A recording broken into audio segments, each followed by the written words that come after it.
Hello అండి. నవలా శీర్షిక జీవన శోధన. రచన శ్రీ ఉదయని గారు. చదువుతున్నది రాధిక.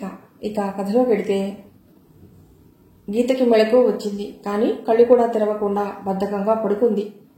రాత్రి 12:30 వరకు రాస్తూ ఉండిపోయింది ఆమె. తర్వాత పక్కపైకి చేరినా ఓ పట్టాన నిద్ర రాలేదు.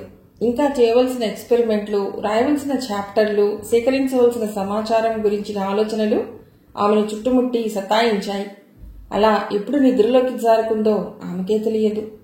ఇక నిద్రలో, కలలో కూడా అవే సంగతులు.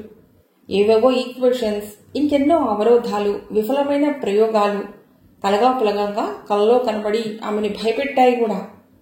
ఎంతో జాగ్రత్తగా రాసి ప్రొఫెసర్కి కాగితాలు అందిస్తే ఆయన వాటి వంక చూసి చూడకుండానే ఏమిటి చెత్త అంటూ పరపరా చింపేయడం అసంగతంగా సాగిన స్వప్నంలో క్లైమాక్స్. గీత కెమిస్ట్రీలో PhD మొదలుపెట్టి అప్పటికే 3 సంవత్సరాలు దాటింది. ఎంత త్వరగా వీలైతే అంత త్వరగా థీసిస్ రాసి ఏదన్నా ఉద్యోగంలో చేరాలని అసహనంగా ఉంది ఆమెకి. చేస్తున్న పని చాలా సంతృప్తికరంగా సాగుతున్నదని ఆమెని గైడ్ చేస్తున్న ప్రొఫెసర్ చాలాసార్లు అన్నాడు. అలాంటిది ప్రొఫెసర్కి అంతగా నచ్చని విధంగా ఏం రాసి ఉంటానో అన్న ఊహని నివృత్తి చేసుకోవటం కోసం అన్నట్లు గజిబిజిగా ఆలోచించడం మొదలెట్టింది గీత. కలని నిజం అనుకోవటం కానీ, భవితలో జరిగే ఏదో విషయానికి సంకేతమని భావించటం కానీ మూర్ఖత్వం అని గీతకి తెలుసు. కానీ కేకులే అనే శాస్త్రజ్ఞుడు ఓ కళ ఆధారంగానే ఆర్గానిక్ కెమిస్ట్రీలో అంతవరకు కొరుకుడు పడని ఓ క్లిష్టమైన సమస్యకి పరిష్కారాన్ని కనుగొన్నాడని అంటారు కదా. అలాగే ఇప్పటి కళలో తనకి పనికి వచ్చే అంశం ఏదైనా ఉందా అని ఆలోచిస్తూ పక్క మీద అటు పక్కగా తిరిగింది గీత. అన్నీ అసందర్భమైనవి, హాస్యాస్పదమైనవి అని నిర్ణయించుకుని అతి కష్టం పైన కళ్ళు విప్పింది. అదే సమయంలో వంటింట్లో కుక్కర్ ఆవిరి చేస్తున్న శబ్దం వినబడింది. గీత ఠక్కున నిలబడింది. అమ్మ అప్పటికే లేచి పని మొదలుపెట్టిందన్నమాట. తల్లికి సాయం చేయాలని గీత ఎంతగా అనుకున్నా ఎప్పుడూ సాధ్యపడటం లేదు. గీత బాత్రూంలోకి పరిగెత్తింది. బ్రష్ చేసుకుంటూ అద్దంలో ప్రతిబింబంతో మౌనంగా రాత్రి కల గురించి చర్చించింది. హడావుడిగా టవల్తో మొహం తుడుచుకుంటూ వంటింట్లో అడుగుపెట్టింది గీత. ఆమె తల్లి జయ గోధుమ పిండి డబ్బా మూత తీస్తున్నది. గీత ఆ డబ్బా అందుకుని అంది, చపాతీ పిండి నేను కలుపుతాను, నువ్వు నాతో పాటు కాఫీ తాగుతావా అమ్మా అని. అప్పటికే లోపల ఏదో స్తోత్రాన్ని పఠిస్తున్న జయ సరే అన్నట్లు తల ఊపింది. ఫిల్టర్ తీస్తే తెలిసింది జయ ఇంకా కాఫీ కూడా తాగలేదని. రేపైనా ఇంకా ముందుగా లేవాలి, అమ్మకి సాయం చేయాలి అని గట్టిగా అనుకుంది గీత. గబగబా కాఫీ కలిపి తల్లికి ఓ కప్ అందించింది. రాత్రంతా ఆమెని సతాయించిన PhD ఆలోచనలు ఎక్కడికి పారిపోయాయో కానీ ఇప్పుడు గీతకి తల్లి ఎదుర్కొన్న కష్టాలు గుర్తుకొచ్చాయి. ఎంత ధైర్యంగా పరిస్థితులను ఎదుర్కొని పోరాడింది తల్లి. జయవంక చూస్తూ కాఫీ తాగసాగింది. రాఘవ గీత తండ్రి. BA పూర్తి చేశాక ఒక కేంద్ర ప్రభుత్వ పరిశోధనా సంస్థలో చేరాడు. అక్కడ ఉన్న వాతావరణం అతడిని బాగా ప్రభావితుని చేసింది. దేశంలో ఉన్న ప్రముఖ శాస్త్రవేత్తలేగాక అంతర్జాతీయంగా పేరు ప్రఖ్యాతులు ఉన్నవారు, నోబెల్ బహుమతులు గెలుచుకున్నవారు ఆ సంస్థకి రావటంతో వారి ఉపన్యాసాలు వినే అవకాశం లభించింది అతడికి. ఆ సంస్థ లైబ్రరీలో ఉన్న ఎన్నో పుస్తకాలు కూడా అతడి దృక్పథాన్ని క్రమంగా మార్చసాగాయి. సైన్స్ గురించి, సైంటిఫిక్ టెంపర్ గురించి అతడికి అవగాహన ఏర్పడింది అక్కడే. మెల్లిగా ఆ అవగాహన అతడిని హేతువాదం వైపు నడిపింది. సైన్స్ చదవలేదే అన్న పశ్చాత్తాపం అతడిని ఆవరించిందేమో తెలియదు గాని త్రికరణ శుద్ధిగా రేషనలిజాన్ని నమ్మసాగాడు. చివరికి పెళ్లి కూడా మంత్రాలు, మంగళ వాయిద్యాలు, పురోహితులు లేకుండా చాలా సాదాసీదాగా జరగాలని అతడు అనుకోవటంతో పిల్లని ఇద్దామని వచ్చిన వాళ్ళెందరో వెనక్కి తిరిగారు. కట్నం తీసుకోవటానికి కూడా అతడు వ్యతిరేకి అని గ్రహించిన జయ తండ్రి భేషజాలకి పోకుండా దండల మార్పిడి పెళ్లికి ఒప్పుకున్నాడు. అయితే జయతో ముఖాముఖి ఏకాంతంగా మాట్లాడాలన్నాడు రాఘవ. జయ ఇంటర్ వరకు చదివింది. ఆ తర్వాత తండ్రికి సహాయంగా ఉండాలని ఓ చిన్న స్కూల్లో టీచర్గా చేరింది. పూజా పునస్కారాలు క్రమం తప్పకుండా గుడికి వెళ్ళటం అలవాటున్న కుటుంబం వారిది. రాఘవ తన ఆశయాలు జయకి చెప్పాడు. దేవుడు, విగ్రహారాధన పైన తనకి అసలు నమ్మకం లేదని, రేపు పిల్లలు పుట్టాక వాళ్ళని కూడా తనలాగే రేషనలిస్టుగా తయారు చేయాలని తన ఆశని చెప్పాడు. లెక్కకు అందని నక్షత్రాలు, ఎన్నెన్నో గ్రహాలు, సూర్యచంద్రులు, ఇంత విశాలమైన భూమి, దానిపైన చీమ నుండి ఏనుగు వరకు ఎన్నెన్నో ప్రాణులు, వాటి ఆకలి దప్పులు తీర్చడానికి అన్నట్లు రకరకాల ఫలాలని, ఆహారాన్ని అందించే వృక్షరాశులు, ఇవన్నీ కళ్ళ ఎదురుగా కనబడుతున్నాయి కదా. నిన్నింటినీ సృష్టించినది అనంత స్వరూపుడు, సకల శక్తిమంతుడు అయిన భగవంతుడు కదా. అలాంటిది ఈయనేమిటి, అసలు దేవుడే లేడంటున్నాడు అన్న సంభ్రమం జయకి కలిగింది.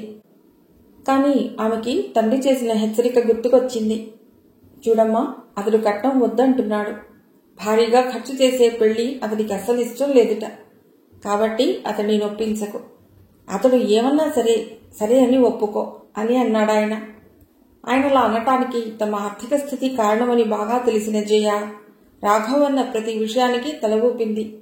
భగవదారాధనలో తనకి అంతులేని ఆనందం, ధైర్యం లభిస్తాయి అన్న సంగతి అతడితో చెప్పటానికి ఆమె భయపడింది. ఇంత సౌమ్యంగా ఉన్న వ్యక్తి పెళ్లయ్యాక పూజా పునస్కారాలకు ఎడ్డు చెప్పేంత దుర్మార్గం చేయడులే అనుకుంది. కాపురానికి వస్తూ జయ దేవుడి పటాలు తీసుకొచ్చింది. ఇల్లంతా సర్దుకోవటం అయ్యాక, ఏమండి, వంటిల్లు మరీ ఇరుకుగా ఉంది, ఈ పక్కన దేవుడి ఫోటోలు పెట్టుకోనా అడిగింది జయ. రాఘవ అద్దిరిపడ్డాడు. అవన్నీ నాకు ఇష్టం లేదని అన్నాను. అయినా ఇందుగలడందు లేడని సందేహం వలదని పాపం చిన్నపిల్లవాడైన ప్రహ్లాదుడే చెప్పాడు గదా.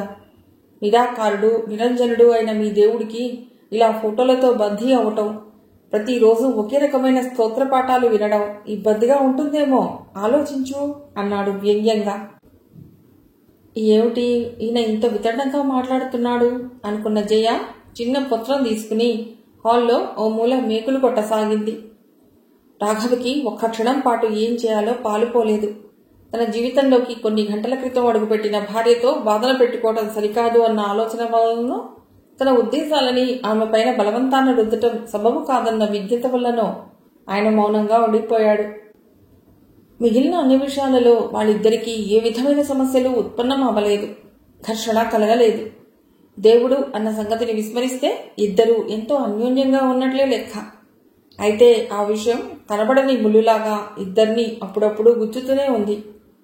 గీత స్కూల్లో చేరిన ఏడాది తరువాత ఆ దంపతులకి కొడుకు పుట్టాడు. అబ్బాయి పుట్టిన సమయం బాగోలేదని గ్రహశాంతులు, జపాలు చేయించాలని తెలుసుకుని జయ రాఘవతో ఆ సంగతి చెప్పింది. జయ, ఎన్నిసార్లు చెప్పాలి, అలాంటివన్నీ మూఢనమ్మకాలు. నువ్వు అంటున్న రాహువు అన్న గ్రహమే లేదు. లేని గ్రహానికి శాంతి చేయడం ఎలా సాధ్యపడుతుంది చెప్పు. అయినా ఓ గ్రహాన్ని ప్రసన్నం చేసుకోవటం కోసం కొన్ని వేల సార్లు ఓ సంస్కృత శ్లోకాన్ని పఠించి జపాలు చేశామని అనటం ఏమిటి? ఈ దేశంలో సరిగ్గా అదే సమయానికి కొన్ని వేల మంది పుట్టి ఉంటారు. ప్రపంచవ్యాప్తంగా లక్షల మంది పుట్టి ఉంటారు. వాళ్ళందరి జాతకాలు, భవితలు ఒకేలాగే ఉంటాయని అనుకోవటం ఎంత హాస్యాస్పదమో. ఇలా జపతపాల వల్ల వాళ్ళకి మంచి జరుగుతుందని ఆశించడం కూడా పెద్ద పొరపాటు అని పెద్ద ఉపన్యాసమే ఇచ్చాడు రాఘవ. అతడు చెప్పిన వాటితో ఏకీభవించేందుకు జయ తయారుగా లేదు. కాని శాంతులు, జపాలు మాత్రం కుదరవు అని గ్రహించి ఓ నిట్టూర్పు విడిచి ఊరుకుంది. ప్రపంచంలో ఈయన కన్నా బాగా చదువుకున్న వాళ్ళకందరికీ సహజంగా ఉన్న నమ్మకాలు ఈయన గారికి ఎందుకు అబ్బలేదో జయకి మళ్లీ అర్థం కాని ప్రశ్నగానే మిగిలిపోయిందది. ఇద్దరు పిల్లలని సమంగానే ప్రేమించిన గీతను ఇంకాస్త ముద్దు చేసేవాడు రాఘవ. సౌర కుటుంబం గురించి పాఠం గీత నేర్చుకున్నప్పుడు రాఘవ ఉపన్యాసం తరహాలో ఆమెకి చాలా విషయాలు బోధించాడు. ఈ నెలని మనం కార్తీక మాసం అంటాం. అంటే ఈ మాసంలో పౌర్ణమి చంద్రుడికి దగ్గరగా కృతికా నక్షత్రం ఉంటుందన్నమాట. అలాగే విశాఖ నక్షత్రం అయితే వైశాఖ మాసం అంటాం. ఇక్కడ తమాషా ఏమిటంటే దగ్గరగా ఉండటం అంటే మన భారతదేశం నుండి చూస్తే చంద్రుడికి దగ్గరగా కనబడటం, అంతేగాని ఆ నక్షత్రం ఎప్పటిలాగానే చంద్రుడికి చాలా దూరంగానే ఉంటుంది. అదే అమెరికాలో చూస్తే ఇంకో విధంగా కనబడుతుంది. అంటే వేరే మాసంగా లెక్క కట్టాలన్నమాట. ఇహ ఆస్ట్రేలియాకు వెళ్లి చూస్తే ఆకాశం ఇంకోలా కనబడుతుంది. అంతేకాదు, మనకి వేసవి కాలం అయినప్పుడు ఆస్ట్రేలియాలో చలికాలం అవుతుంది. అయినా మన దేశం నుండి అమెరికా, ఆస్ట్రేలియా వెళ్లిన వారు మనం ఎప్పుడు పండగలు చేసుకుంటామో అప్పుడే పండగలు చేసుకుంటారు. అంటే ఇవన్నీ గుడ్డిగా ఆచరించే ఆచారాలు అని, వాటికి ఓ నిబద్ధత, ప్రామాణికత లేవని తెలిసిపోతున్నది కదా అన్న ఉపన్యాసం గీత శ్రద్ధగానే విన్నది. విశ్వంలో ఉన్న కోట్లాది గెలాక్సీల గురించి, ఒక్కొక్క గెలాక్సీలో వందల కోట్ల నక్షత్రాల సమూహాల గురించి అతడు కూతురికి వివరించడం విన్న జయకి రాఘవ మొండితనం పైన చెప్పలేనంత కోపం ముంచుకొచ్చింది. ఈ విశ్వంలో కోట్ల కోట్ల నక్షత్రాలున్నాయని ఒప్పుకుంటున్న ఈ పెద్ద మనిషి అవన్నీ ఎక్కడి నుండి వచ్చాయననుకుంటున్నాడు? ఏ శక్తి వాటిని పుట్టించిందని భావిస్తున్నాడు? క్రమం తప్పకుండా అవి చెల్లించడానికి ఏ శక్తి కారణమని ఈయన అనుకుంటున్నాడు? చదువుకుంటే జ్ఞానం పెరుగుతుంది అంటారు. ఈయన గారు అన్నేసి పుస్తకాలు తిరగేసి సాధించింది అజ్ఞానం కాక ఇంకా ఏమిటి? ఆయన చెడిపోయిందిగాక ఇప్పుడు కూతుర్ని కూడా తనలాగే పెడదోవ నడిపించటానికి తయారయ్యాడు అని అక్కసుగా అనుకుంది. అయితే ఈ విషయంలో బాహాటంగా భర్తతో విభేదించటానికి భయపడింది. రాఘవ లేనప్పుడు గీతని పిలిచి, నీ వయసులో నాకు విష్ణు సహస్రనామాలు కంఠతా వచ్చేవి తెలుసా? నీకు ఒక్క స్తోత్రం కూడా నోటికి రాదు. ఇదేం బాగోలేదు అని మందలించింది జయ. గీత తల్లి పక్కన కూర్చుని సహస్రనామాల పుస్తకం అందుకుంది. నువ్వు ఎలా చదవాలో వినిపించు, నేను పుస్తకంలో చూస్తూ ఫాలో అవుతాను అంది. 2-3 సార్లు తల్లి దగ్గర కూర్చుని ఉచ్చారణ నేర్చుకుంది గీత. వారం రోజుల్లో ఆమెకి మొత్తం సహస్రనామాలు కంఠతా వచ్చాయి. కూతురికి తండ్రి బుద్ధులు అవ్వలేదు అని జయ పొంగిపోయింది. కొత్తగా తనకి అలవడిన క్లిష్టమైన సంస్కృత నామావళిని తండ్రి ఎదురుగా ఓ సాయంకాలం ప్రదర్శించింది గీత. భర్త రియాక్షన్ ఎలా ఉంటుందా అని అదురుతున్న గుండెతో ఎదురు చూసింది జయ. భార్యకి ఉన్న భక్తి ప్రపత్తులు బాగా తెలిసిన రాఘవ ఆచితూచి వ్యవహరించాలనుకున్నాడు. అయినా చిన్నప్పటి నుండి హేతుబద్ధంగా ఆలోచించడం అలవర్చటమే తను చేయవలసింది. దేవుడిని నమ్మటం నమ్మకపోవటం అన్నది కూతురి విచక్షణకే వదిలివేయటం సరియైన పని అని అతడు ఎప్పుడో అనుకున్నాడు. అందుకని చాలా బాగా నేర్చుకున్నావే, ఇలా నోటితో చెప్తే సరిపోదు. సంస్కృతం లిపి అంటే నువ్వు నేర్చుకుంటున్న హిందీలాగానే ఉంటుంది. చక్కగా రాయటం కూడా నేర్చుకుంటే నీకు ఉపయోగంగా ఉంటుంది అన్నాడు. గీత ఉత్సాహంగా రాయటం ప్రాక్టీస్ చేయసాగింది. జయ పొంగిపోయింది. ఆమె సంతోషం త్వరలోనే ఆవిరయింది. ఓ రోజున గీత రా ఇద్దరం కలిసి పూజ చేద్దాం అని కూతుర్ని పిలిచింది.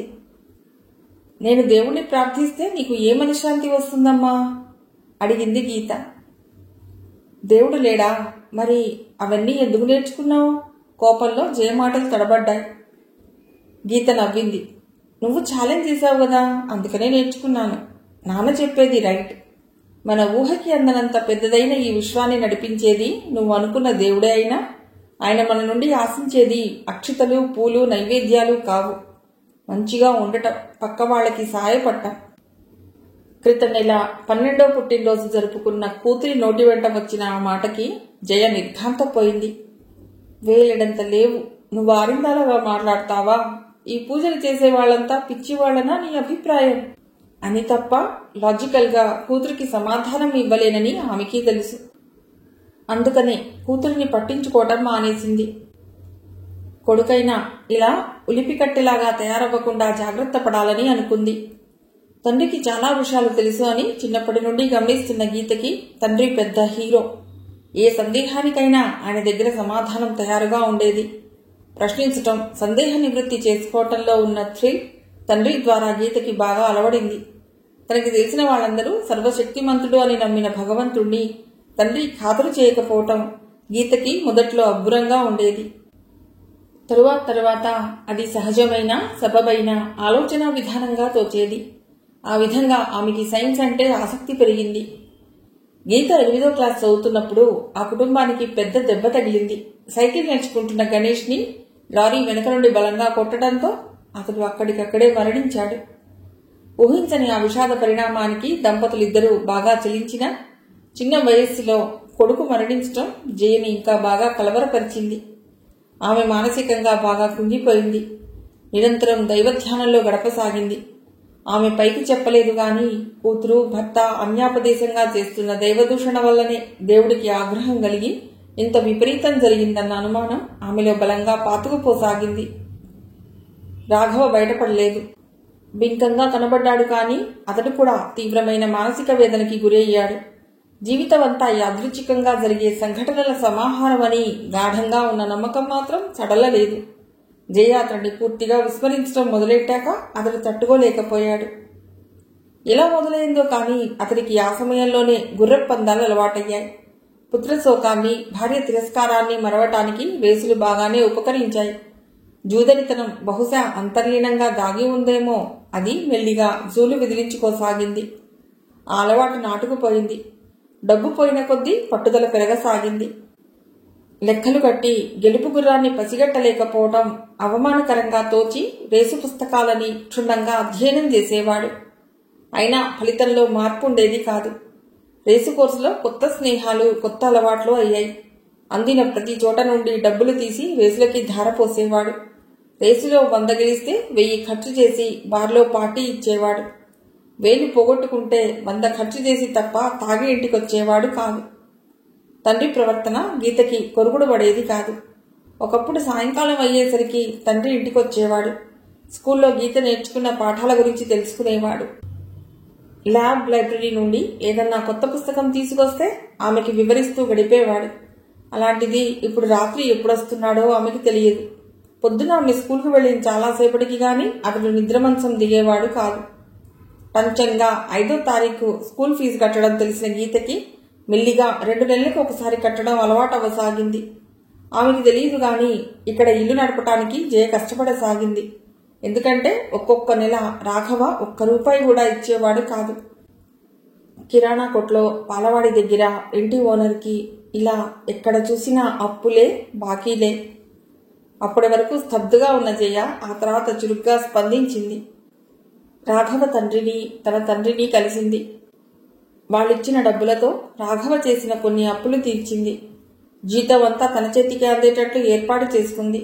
కాలనీలో ఉన్న ఓ స్కూల్లో తక్కువ జీతానికైనా సరే టీచర్గా చేరటానికి సిద్ధపడింది. క్షణం తీరిక లేకపోయినా శ్రమ అనుకోకుండా ఓపిగ్గా ఏదో ఒక పని చేస్తూ ఉండేది జయ. 6 నెలలు గడిచేసరికి పరిస్థితుల్లో అనూహ్యమైన మార్పులు వచ్చాయి. ఇప్పుడు డబ్బుల కోసం తడుపుకోవాల్సిన అవసరం లేకుండా పోయింది. అయితే రాఘవ పరిస్థితి మాత్రం ఇంకా దిగజారింది. భార్య వల్ల అందరి ఎదుట తనకి తీరని అవమానం జరిగిందని భావించాడతడు.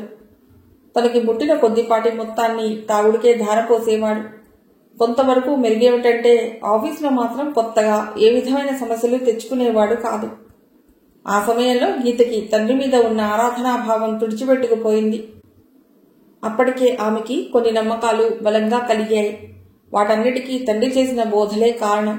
ఆ నమ్మకాలు వీగిపోలేదు, కానీ వాటిని బాహాటంగా ప్రదర్శించటం మానుకుంది గీత. అంతవరకు తల్లి పూజలు అంటే ఏమిటమ్మా చాదస్తాలు అని కొట్టిపారేస్తూ వచ్చిన గీత తల్లితో పాటు గుడికి వెళ్లటం మొదలెట్టింది. తండ్రిపైన కక్ష తీర్చుకోవటంలో అది ఒక భాగమని నమ్మింది గీత. ఇంట్లో తల్లి పూజలు చేస్తుంటే సాధ్యమైనంత వరకు సాయం చేసేది. గీతలో వస్తున్న మార్పుని రాఘవ మౌనంగా గమనించి బాగా నొచ్చుకున్నాడు. అయితే ఆ ఇంట్లో అతడితో మనసు విప్పి మాట్లాడే వ్యక్తులు ఎవరూ లేరు. మీరు ఆ దరిద్రపు అలవాటు మానిన రోజునే నేను మీతో మాట్లాడేది అని జయ స్పష్టంగా చెప్పింది. పైకి చెప్పకపోయినా గీత ఆ మార్గానే నడుస్తున్నది. అవసరం ఉంటే తప్ప తండ్రితో మాట్లాడదామే. గీత ఇంటర్ పాస్ అయ్యాక డిగ్రీలో ఏ గ్రూప్ తీసుకుంటుందో అని రాఘవ తల్లడిల్లాడు. తన అభిరుచులకి వ్యతిరేకంగా నడుస్తున్న కూతురు బీఎస్సీలో చేరుతుందని అతడికి నమ్మకం కలగలేదు. తన ఊహలకి అనుగుణంగానే గీత కెమిస్ట్రీలో పీహెచ్డీ చేయడం మొదలెట్టడం రాఘవకి చాలా ఆనందాన్ని కలుగజేసింది. అయితే కూతురు తన పరిశోధనల గురించి ఒక్కసారి కూడా తనతో మాట్లాడకపోవటం మాత్రం అతన్ని బాధిస్తూనే ఉంది. అయితే ఈ సమస్యలన్నీ తాగుడు వల్ల ఉత్పన్నమయ్యాయన్న సంగతిని అతడు శుభ్రంగా విస్మరించి ఇంకా ఇంకా కుమిలిపోయేవాడు. ఆల్కహాల్ని వదిలివేయటం అతడికి ఇంకా ఇంకా కష్టం అవ్వసాగింది. ఓ కుర్చీ, ఓ టేబుల్ లాగానే అతడు కూడా ఆ ఇంట్లో ఉంటాడు. ఎంతో అవసరమైతే తప్ప అతడితో ఎవ్వరూ మాట్లాడరు. తను డిగ్రీ చదవటం కానీ ఆ తర్వాత పీజీ చేస్తూ ఆర్థికంగా ఏ విధమైన ఇబ్బంది పడకుండా ఉండటం కానీ అంతా తల్లి చలవ వల్లనే అని గీతకి తెలుసు. సంసారాన్ని సజావుగా నడపవలసిన వ్యక్తి బాధ్యతారాహిత్యంగా మారినా అధైర్యపడకుండా నడుం బిగించి పోరాడిన తల్లిని అందుకనే గీత బాగా గౌరవిస్తుంది. కాఫీ బాగుంది అంది జయ కప్పు టేబుల్ పైన పెట్టి. గీత ఆలోచనలో నుంచి బయటపడింది. నువ్వు వేసిన డికాషన్ కదా, అందుకనే బాగుంది అంది నవ్వుతూ. ఇక నేను చపాతీలు చేస్తాను, నువ్వు కాసేపు రెస్ట్ తీసుకో అంది. చపాతీలు చేసి తల్లికి బాక్స్లో పెట్టి ఇచ్చింది గీత. జయ స్కూల్కి వెళ్ళగానే తను కూడా కాలేజీకి వెళ్ళటానికి తయారవ్వసాగింది. తండ్రికి కూడా బాక్స్ రెడీ చేసి టేబుల్ పైన ఉంచింది. నాన్న, నీ బాక్స్ టేబుల్ పైన ఉంది. రాఘవకి ఎదురుగా నిలబడ్డా అతడి మొహంలోకి చూడకుండా అంది గీత. రాఘవ న్యూస్ పేపర్ చదువుతున్నాడు. అతనికి వార్తాపత్రికలు చదవటం దాదాపుగా ఒక వ్యసనం. ఇంటి నిర్వహణ బాధ్యతని తన భుజాలపైన వేసుకున్నప్పుడు జయ పొదుపులో భాగంగా పేపర్ తెప్పించడం మానేసింది. రాఘవ అల్లల్లాడాడు. చివరికి తాగుడు తగ్గించి పేపర్ తెప్పించుకునేవాడు. ఇప్పటికీ పేపర్కి డబ్బులు తనే ఇస్తాడు. ఆ సంగతి గుర్తుకొచ్చినప్పుడల్లా గీతకి బాధగా ఉంటుంది. ఈ మనిషి ఎక్కడ దారి తప్పాడు? న్యూస్ పేపర్ పక్కకి పెట్టి రాఘవ కూతురి వంక చూశాడు. ఎవరో తెలియని అపరిచితుడితో, అది కూడా మాట్లాడటం ఇష్టం లేదన్నట్లు కూతురు సాగిస్తున్న సంభాషణ తరహా ఎప్పటికీ మారుతుంది? ఆహ్వానం లేని అతిథిలాగా సొంత ఇంట్లో కాలం గడపటం ఎంత విషాదం! రాఘవ నిట్టూర్చి పేపర్ వంక తలదిప్పాడు. ఆ క్రితం రోజు రామర్ పిళ్ళై హైదరాబాద్లో మూలికా పెట్రోల్ ప్రదర్శన ఇచ్చాడు. సహజంగానే ఆ వార్త మొదటి పేజీలో ప్రముఖంగా కనబడుతుంది. గత 10-15 రోజులుగా రామర్ చేస్తున్న ప్రయోగాల గురించి చదువుతూ రకరకాల సందేహాలతో సతమతమవుతున్న రాఘవ కొన్ని క్షణాలు అడగాలా వద్దా అని మదనపడి చివరికి గొంతు విప్పాడు. గీత, ఈ రామర్ చేస్తున్న ప్రయోగాల గురించి నీ అభిప్రాయం ఏమిటి? ఏవేవో వనమూలికలను ఉపయోగించి నీటిని నిజంగా పెట్రోల్గా మార్చడం అన్నది సాధ్యమేనా? చిన్నప్పటి నుండి అలాంటి ప్రశ్నలని ఎన్నో వేసి తనలో సైన్స్ పట్ల అభిరుచి కలిగించినది ఈయనే. కుతూహలాన్ని పెంచుకోవటమే నేర్చుకోవటానికి మొదటి మెట్టు అని బోధించిన తొలి గురువు ఈయనే. లాజికల్గా ఆలోచించడం నేర్పించిన వాడు కూడా ఈయనే. అయినా అలాంటి తండ్రి వంక చూడకుండానే గీత సమాధానం ఇచ్చింది. నాన్న, నాకు టైం లేదు. ఈరోజు మా ప్రొఫెసర్ త్వరగా రమ్మన్నాడు. ఇరుక్కున వెనక్కి తిరిగి ఇంట్లోకి వెళ్ళిపోయింది. రాఘవ దెబ్బతిన్నాడు. అతడికి తెలియదు గాని ఆ రకంగా సమాధానం ఇచ్చి గీత కూడా బాధపడుతున్నది. కంట్లో ఉబికి వస్తున్న నీరు తండ్రి కంట పడకూడదని ఆమె గిరుక్కున తిరిగిందని కూడా అతడికి తెలియదు. సజావుగా సాగుతున్న సంసారాన్ని రోడ్డుపాలు చేయటానికి సంకోచించని వ్యక్తి ఆయన. తన వ్యసనం తప్ప మిగిలిన విషయాలు పట్టించుకోని స్వార్థపరుడు ఆయన. పెళ్ళాం పిల్లలపైన ప్రేమ కన్నా దాన్ని విస్మరించి తన దోవల తాను పోవాలనుకున్న మొండివాడు ఆయన. అలాంటి వాడు ఏదో అడిగితే జవాబు చెప్పాలా అనుకున్నది గీత. అయినా ఈ మధ్య ప్రపంచంలో ఏం జరుగుతున్నదో పట్టించుకునే తీరిక లేకుండా పోయింది. ఈ రామర్ గురించి ఏదో చూచాయిగా తెలుసు, కానీ లోతుగా తెలియదు. అలాంటప్పుడు తండ్రి అడిగిన ప్రశ్నకి జవాబు ఇవ్వటం ఎలా సాధ్యం అనుకుని సమాధానపడినా ఆమె కంట నీరు ఆగలేదు. ప్రొఫెసర్ త్వరగా రమ్మనమని అనటం నిజమే, కాని గీత తండ్రితో చెప్పినంత త్వరగా కాదు. యూనివర్సిటీలో బస్సు దిగి డిపార్ట్మెంట్ వైపు నడుస్తున్న గీతకి తండ్రి ప్రశ్న, దానికి కటువుగా తను ఇచ్చిన జవాబు కాని జవాబు గుర్తుకొచ్చాయి. తప్పు చేశానా అన్న భావన మళ్లీ తలెత్తింది. ఆ ఇబ్బందికర ఆలోచన నుండి దూరం వెళ్లాలి అన్నట్లు నడక వేగం పెంచింది గీత. డిపార్ట్మెంట్ దగ్గరికి వచ్చేసరికి పక్కగా ఉన్న రాళ్లగుట్టల మీద 10 మంది కూర్చుని ఉండటం గమనించింది. అందులో ఒకరిద్దరే తమ డిపార్ట్మెంట్ కి చెందిన వారు అని గీత గమనించింది. మిగిలిన వాళ్ళు ఎవరో ఆమెకి తెలియదు.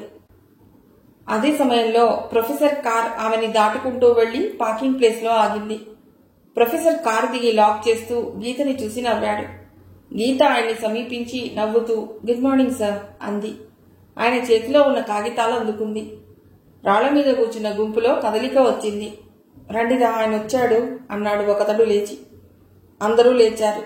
యోగి మాత్రం సిగరెట్ తాగుతూ ఉండిపోయాడు. ఎరా నాన్న, కదలవా, ఆయన్ని నిలదీయాలి అని అందరినీ కూడా తీసి ఇప్పుడు చిద్విలాసంగా సిగరెట్ తాగుతున్నావా? ఓ స్నేహితుడు అడిగాడు. యోగి నవ్వాడు. యాదవ్ గాడి దగ్గర అప్పు తీసుకుని కొన్న సిగరెట్ ఇది. మళ్లీ అప్పు ఎప్పుడు దొరుకుతుందో, సిగరెట్ ఎప్పుడు తాగలను, సగం సిగరెట్ పారే బుద్ధి కావటం లేదు అన్నాడు. 2 దమ్ములు గబగబా తాగి, సరే పదండి, మళ్లీ గురుడు లోపలి పెడతాడేమో అన్నాడు. గీతకి ఆ సంభాషణంతా వినబడుతూనే ఉంది. ప్రొఫెసర్ అయితే ఏమీ వినబడనట్లే గీతని ప్రశ్నలు అడుగుతూ మెట్లెక్కసాగాడు. హడావుడిగా యోగి ముందు నడుస్తుండగా అందరూ ప్రొఫెసర్ని చుట్టుముట్టారు. గీత పక్కకి తొలగింది. గుడ్ మార్నింగ్ సార్ అన్నాడు యోగి ఆయన దగ్గరగా వెళ్లి. గీత అతడి పరిశీలనగా చూసింది. జుట్టు దువ్వుకోలేదో లేకపోతే రేగినట్లు ఉంచుకోవటమే అతడికి అలవాటో ఆమెకి తెలియలేదు. లోతుగా ఉన్న కళ్ళు సూటిగా చూడటమే కాదు, ఎదుటి మనిషిని నిలదీస్తాయి. 5-6 రోజులుగా రేజర్ చూడని చెంపలు కరుకుగా ఉన్న అతడి నవ్వుని దాచలేకపోతున్నాయి.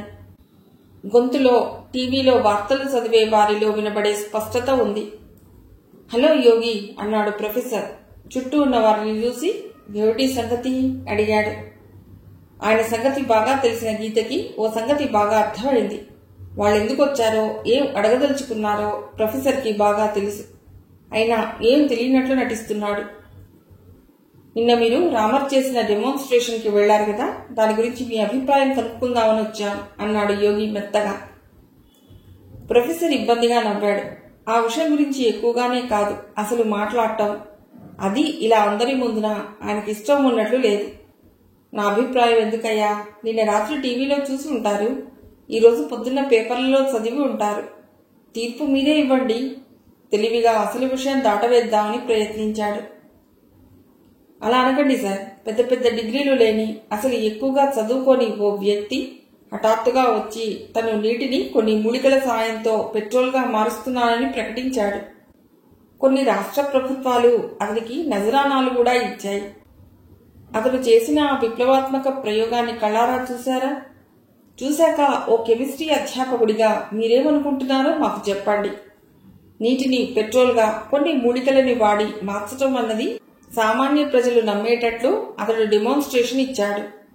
అయితే నీటిని ఏవో మూలికల సహాయంతో పెట్రోల్గా మార్చటం అసాధ్యం అన్న విషయం చెప్పటానికి కావలసిన అర్హతలు ఉన్న మీలాంటి వారు అంటే ముట్టనట్లు అటు కర్ర ముట్టకుండా ఇటు పాము ఎటు పెడుతుందో నేను చూడను అన్నట్లు ప్రవర్తిస్తే అందరికీ సైన్స్ కంటే నాన్సెన్స్ మీద నమ్మకం పెరుగుతుంది. కొన్ని క్షణాలు ప్రొఫెసర్ మౌనంగా ఉండిపోయాడు. అయితే రామంది నాన్సెన్స్ అన్న నిర్ణయానికి వచ్చావన్నమాట. యోగి మాటలలో దొరికిన చిన్న అవకాశాన్ని ఉపయోగించి బయటపడాలని అన్నాడు ప్రొఫెసర్. చిన్నగా నవ్వుతూ, జడ్జిమెంట్ అయిపోయాక నా సాక్ష్యం ఎందుకయ్యా అన్నాడు. క్షమించండి సార్, అతడిది నాన్సెన్స్ అని నేను అంటే వీడు పెద్ద నాన్సెన్స్, అంతకంటే పెద్ద న్యూసెన్స్ అనేవాళ్లు చాలా మంది ఉన్నారు. మీలాంటి వాళ్ళు చెప్తే విశ్వసనీయత ఉంటుంది అన్నాడు యోగి నవ్వుతూ.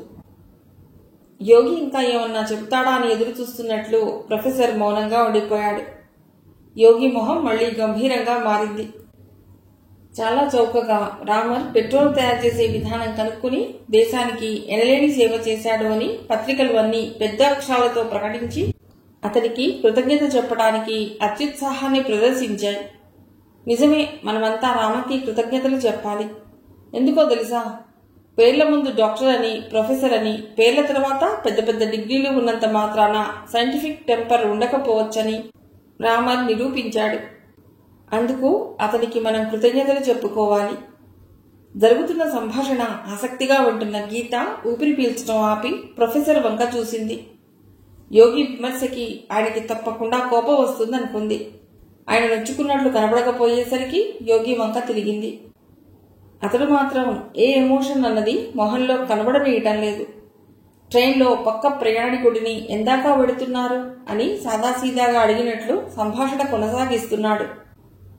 ప్రొఫెసర్ తేరుకునేలోగా యోగి అన్నాడు, నిన్న మీరు ఆ ప్రదర్శన చూసి ఆడిటోరియం బయటకు వస్తుండగా మిమ్మల్ని అడిగి రికార్డ్ చేసిన మీ అభిప్రాయాన్ని టీవీ ఛానల్స్ ప్రసారం చేశాయి. ఇప్పుడు మాట్లాడటానికి ఎందుకు తాత్సారం చేస్తున్నారో అర్థం కావటం లేదు. అప్పుడేదో 2-3 వాక్యాలు ప్రసారం అయ్యాయి. పూర్తిగా మీ అభిప్రాయాన్ని కనుక్కుందామని ఇప్పుడొచ్చాం. రాత్రి ప్రొఫెసర్ టీవీలో కనబడ్డా? భలే మిస్ అయ్యానే అనుకుంది గీత. చెయ్యెత్తి యోగిని ఆగమన్నట్లు సూచించాడు ప్రొఫెసర్. ఈ కుర్రవాళ్లకి అసలు పరిస్థితులు ఎలా అర్థమవుతాయి?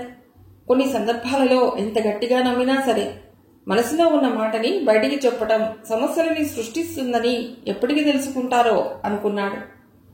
సైన్స్ అండ్ టెక్నాలజీ డిపార్ట్మెంట్కి సెక్రటరీగా పనిచేసే వ్యక్తి స్వయంగా ఆ ప్రయోగాలని చూడటం జరిగింది.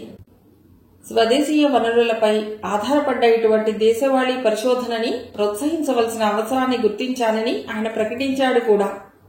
కేంద్ర ప్రభుత్వ స్థాయిలో పెద్ద పదవిలో ఉన్న వ్యక్తి స్వయంగా రామర్ ప్రయోగాలని ప్రోత్సహిస్తున్న నేపథ్యంలో ప్రొఫెసర్ కుతూహలం పెరిగింది. ఆయనకి రామర్ డెమాన్స్ట్రేషన్ కి ఓ వార్తాపత్రిక నుండి ఆహ్వానం అందింది. డెమాన్స్ట్రేషన్ మొదలైంది. తన ప్రయోగాలని స్టేజ్ మీద అందరి ఎదుట చేస్తానని ముందుగా రామర్ ప్రకటించిన ప్రయోగం మొదలైన చాలాసేపు వరకు ఎవరినీ దగ్గరికి రానియలేదు. ఎందుకంటే అతడు ఇంకా పేటెంట్ తీసుకోలేదుట. అందుకని కాస్త గోప్యత అవసరమట. అతడు ఏం చేశాడో ఎలా చేశాడో ఖండితంగా చెప్పటం కష్టం. నీటికి కొన్ని ఆకులు కలపటం, మరిగించటం అయ్యాక ఆ తర్వాత వచ్చిన ఆవిరిని చల్లారిస్తే పెట్రోల్ వంటి ద్రవం వచ్చింది. ఆ ద్రవాన్ని ఉపయోగించి ఓ మోపెడ్ కూడా నడిపారు. ఇక హాల్ అంతా దద్దరిల్లిపోయే చప్పట్లు. ఆ తర్వాత ఉన్నత పదవుల్లో ఉన్న వారి నుండి అతడికి మంచి కితాబులే అందాయి.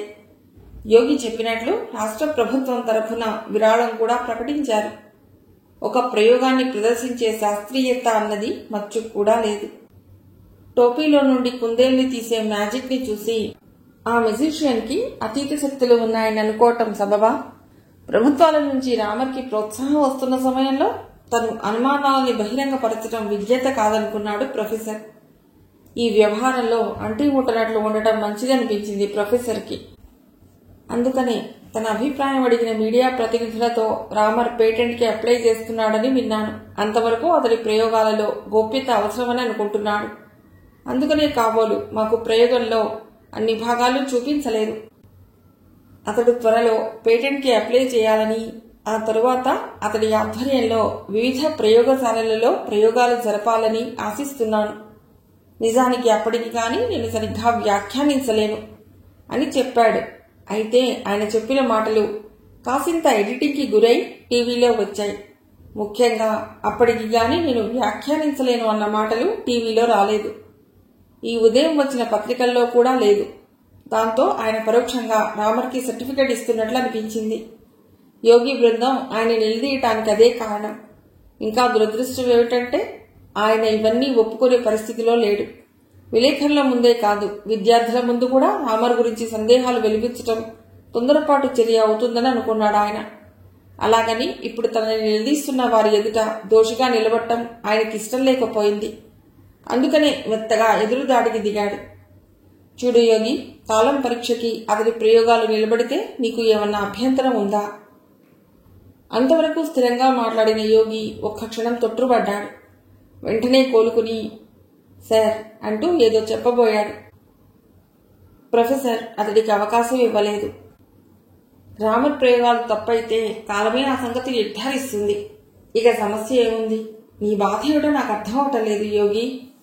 ప్రొఫెసర్ నవ్వాడు. రామర్ ప్రయోగాలు పత్రికలలో పతాక శీర్షికలలో కనబడినంత మాత్రాన నువ్వు నమ్మే సైన్స్కి పెద్ద అపకారం జరిగిందని చింతించడం అనవసరం. సైన్స్ ని నాన్ సెన్స్ ఎప్పటికీ దెబ్బతీయలేదు. ఇకపోతే జనాలు నమ్ముతున్నారని అంటావా? వాళ్ళ అభిప్రాయాలు స్థిరంగా ఉండవు, మారుతూ ఉంటాయి. సమయం వచ్చినప్పుడు నిజం తేలిపోతుంది. నువ్వన్నావు చూడు సైంటిఫిక్ టెంపర్ అని, అది ప్రతి మనిషికి ఉండవలసిందే కాదనను. అయితే అంతే ముఖ్యమైనది ఇంకొకటి ఉంది. అదే సోషల్ టెంపర్మెంట్. ఏ ఏ పరిస్థితులలో ఎలా స్పందించాలో, ఎలా ప్రవర్తించకూడదో తెలుసుకోవటం అన్నమాట. ఆ సంగతి అర్థం చేసుకుంటే నేను ఎక్కువగా ఎందుకు మాట్లాడటం లేదో నీకు అర్థం అవుతుంది. అంతేకాదు, నీలో తప్పు లేకపోయినా నీకు సమస్యలు పదే పదే ఎందుకు ఎదురవుతున్నాయో కూడా నీకు తెలుస్తుంది.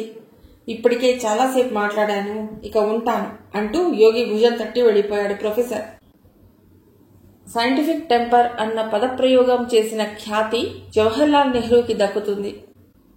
దానికి సరిపోయే విధంగా సోషల్ టెంపర్ అన్న మాటని ఉపయోగించి గడుసుపిండంలాగా ఉన్న యోగి నోరు మూయించడం చేసిన ప్రొఫెసర్ వంక ప్రశంసాపూర్వకంగా చూసింది గీత. ఈ యోగి ఎవరో గాని చిత్రమైన వ్యక్తి అనుకుంది. ప్రొఫెసర్తో పాటు 4 అడుగులు వేసి వెనక్కి తిరిగి చూసింది. అతనిలో ఇది అని చెప్పలేని ప్రత్యేకత ఏదో ఉందని ఆమెకు అనిపించింది. నిజానికి ప్రొఫెసర్తో పాటు ముందుకు వెళ్లకుండా ఆగి ఇప్పుడు మిత్ర బృందం ఎదురుగా యోగి ప్రతిస్పందన ఎలా ఉంటుందా అన్నది చూడాలన్న కుతూహలం ఆమెని ఆవరించింది. కానీ ప్రొఫెసర్తో పాటు నడవక తప్పలేదాయే. అయినా యోగి, ఆయన అలా తేలిగ్గా ఎలా వదిలేశావు? ఇంకో స్నేహితుడు అడిగాడు. ఆయన బోధ చేసినట్లు మన వాడికి సోషల్ టెంపర్ అనే జ్ఞానోదయం కలిగిందేమోరా. అందరూ నవ్వారు. యోగి కూడా వాళ్లతో కలిసి స్వచ్ఛంగా నవ్వాడు. ఎవరినైనా నిలదీసేందుకు ఒక లిమిట్ ఉంటుంది. ఆయన దాదాపుగా తన తప్పు ఒప్పుకున్నాడు కదా అన్నాడు. మేమన్నది అదే బాస్, అలా లిమిట్స్ గురించి ఆలోచించడమే సోషల్ టెంపర్. మళ్ళీ అంతా నవ్వారు. ఈసారి యోగి చితగలపలేదు, ఏదో ఆలోచిస్తూ ఉండిపోయాడు. రామర్ ప్రయోగాల గురించి దేశంలోనూ తమ క్యాంపస్లోనూ ఇంత చర్చ జరుగుతుంటే తనేం తెలియని దానిలాగా అసలు పట్టించుకోవటం ఏం బాగోలేదు అనుకుంది గీత ప్రొఫెసర్తో పాటు నడుస్తూ. అదే సమయానికి ఆమెకి ఇంకో విషయం స్ఫురణకొచ్చింది. ఇది ఇంత హాట్ టాపిక్ కాబట్టి తండ్రి తనని పొద్దున ఆ ప్రశ్న అడిగాడు కాబోలు. అయ్యో, పొద్దున నాన్నతో రామర్ గురించి క్లుప్తంగా అయినా మాట్లాడవలసింది అన్న పశ్చాత్తాపం కలిగింది ఆమెకి. రుమాలుతో మొహానికి పట్టిన చెమటను తుడుచుకుని ప్రొఫెసర్ అన్నాడు, యోగి అంత తేలిగ్గా నన్ను వదులుతాడని నేను అనుకోలేదు. Thank God. ప్రొఫెసర్ భుజంపై నుండి వెనక్కి చూశాడు. But I like him, he's a well read man అన్నాడు. ఆయన సాధారణంగా ఎవరికి కాంప్లిమెంట్ ఇవ్వడు, అందుకనే గీతకి యోగి అంటే ఆసక్తి పెరిగింది. అసలు యోగి ఏం చదువుతున్నాడో కూడా ఆమెకు తెలియదు. ఆ తర్వాత యోగిని రామర్ని మర్చిపోయి ఓ గంట సేపు నడుస్తున్న పని గురించి వాళ్ళిద్దరూ చర్చించారు. వచ్చే వారం రోజుల్లో ఏ అంశాలని గీత అధ్యయనం చేయాలో ఆయన చెప్పాడు. గీత ఓకే సార్ అంటూ లేవపోయింది. కానీ ప్రొఫెసర్ చెప్పడం మొదలెట్టడంతో ఆగింది. నేను ఇప్పుడేం సంజాయిషి ఇవ్వటం లేదు, సవర్ణలు చేయటం లేదు. అందరి ఎదుట స్పష్టంగా చెప్పలేని అభిప్రాయాన్ని ఇప్పుడు నీ ఎదుట చెప్తున్నాను. రామర్ చేస్తున్నదంతా ప్యూర్ మ్యాజిక్. కానీ దురదృష్టవశాత్తు పెద్ద పెద్ద వాళ్లంతా ఓపెన్ మైండ్తో ఉండాలన్న సదుద్దేశంతోనో రాజకీయవేత్తల ప్రెషర్ వల్లనో చేతులు కట్టుకుని ఉండిపోవలసి వస్తున్నది. ఇకపోతే మీడియా కూడా కొంత ఓవర్ యాక్షన్ చేస్తున్నది. అందుకనే అతనికి ఇంత పబ్లిసిటీ వస్తున్నది. అయితే మీడియాని పూర్తిగా తప్పుపట్టలేం.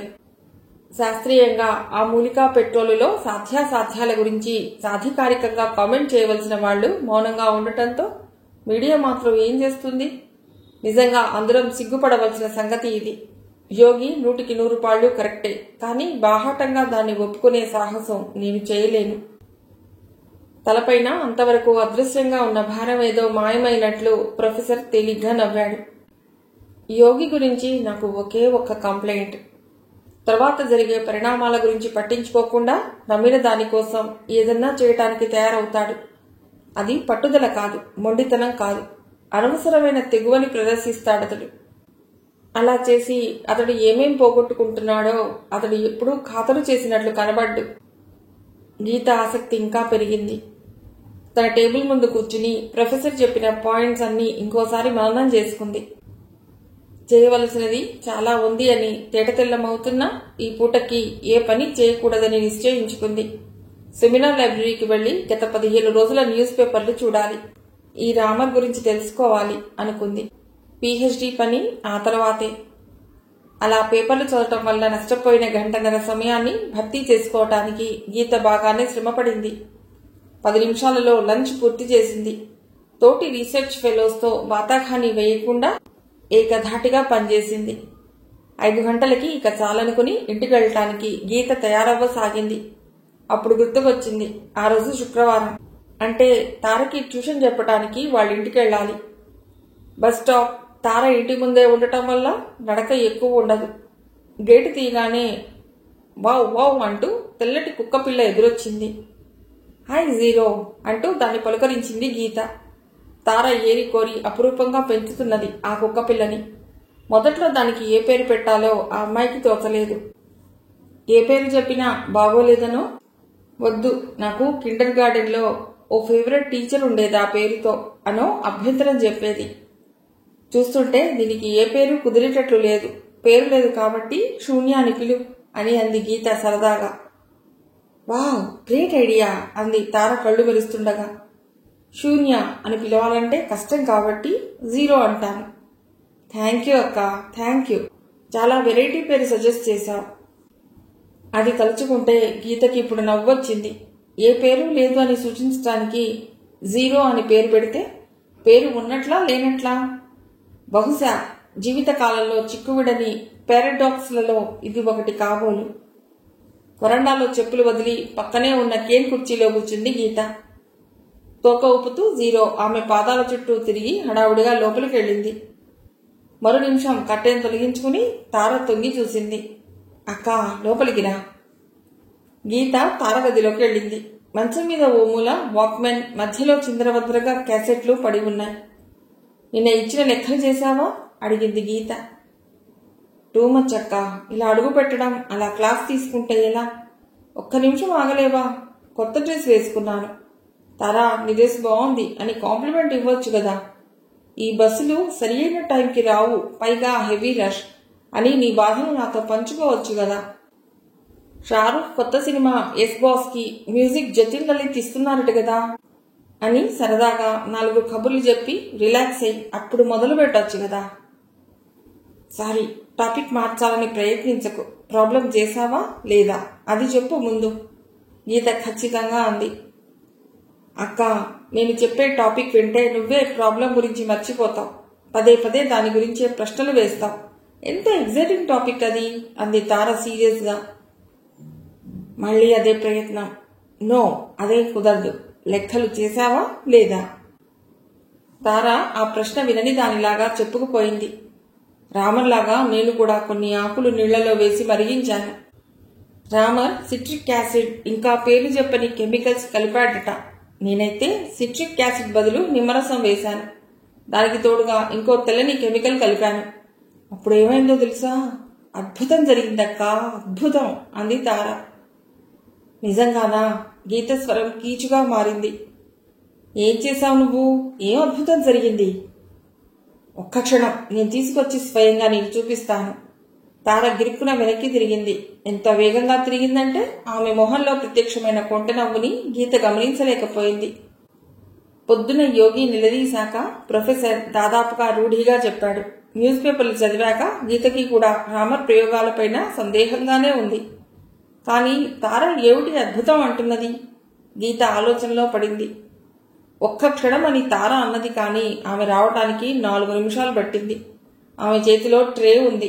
అందులో పొగలు కక్కుతున్న కప్పుల్లో లెమన్ టీ ఉంది. అద్భుతం అని టీ తెచ్చావేమిటి? కప్పు అందుకుంటూ గీత అడిగింది.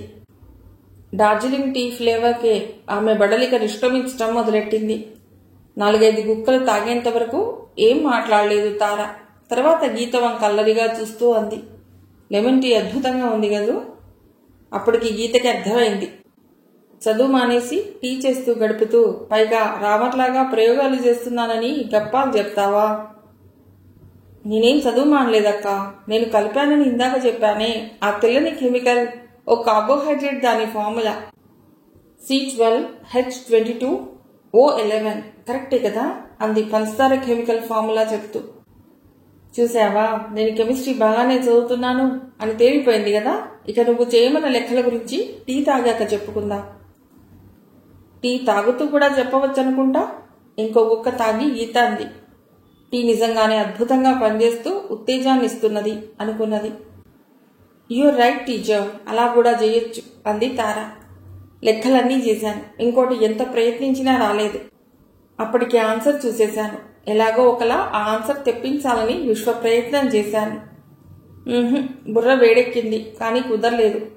ఇక లాభం లేదని వేడెక్కిన బుర్రకి వాక్మెన్ వైద్యం మొదలెట్టాను.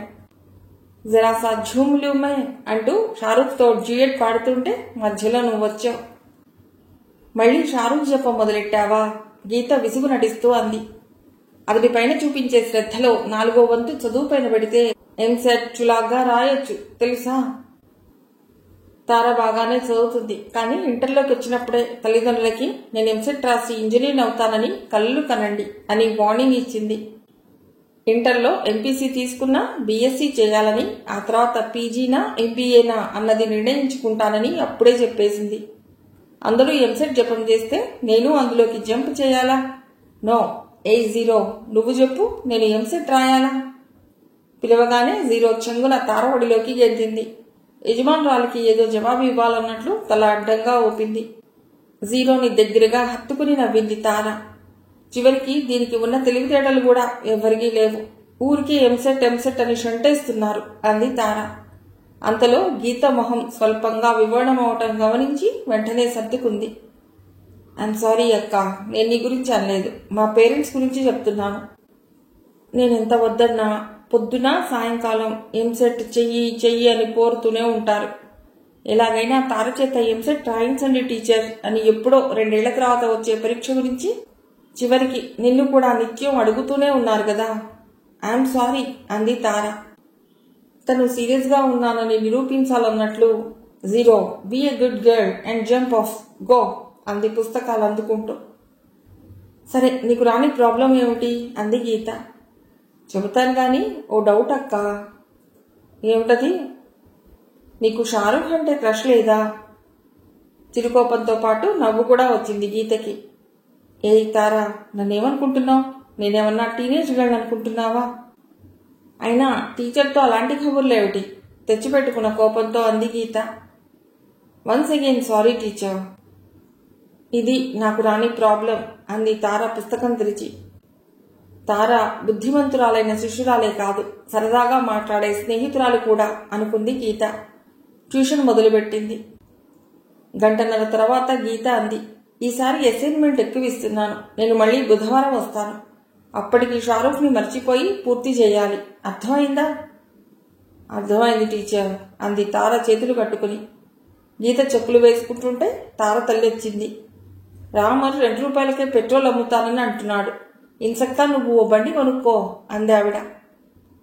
చదువులో పడి ఆ సంగతి డిస్కస్ చేయలేదక్క.